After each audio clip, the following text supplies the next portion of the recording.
सकाळी सकाळी उठल्या उठल्या फ्रेश झाले आणि लगेच असं गरम पाणी घेतलं. लय पण गरम पाणी घ्यायचं नाही बरं का, कोमट पाणी घ्यायचं. कारण की खूप जास्त गरम पाणी घ्याल तर जीभ पण भाजून जाईल.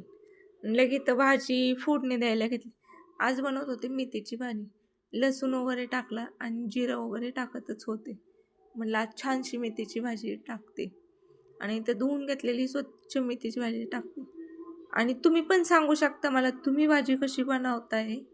मी तर अशी साधी सिंपलच बनवते. लगेच थोडीशी भांडी होती.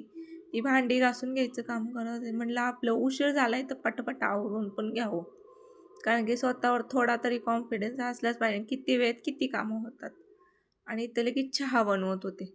म्हणलं असं कडक असा चहा बनव आणि इथं काळी ब्लॅक टी पिते मी सकाळी सकाळी.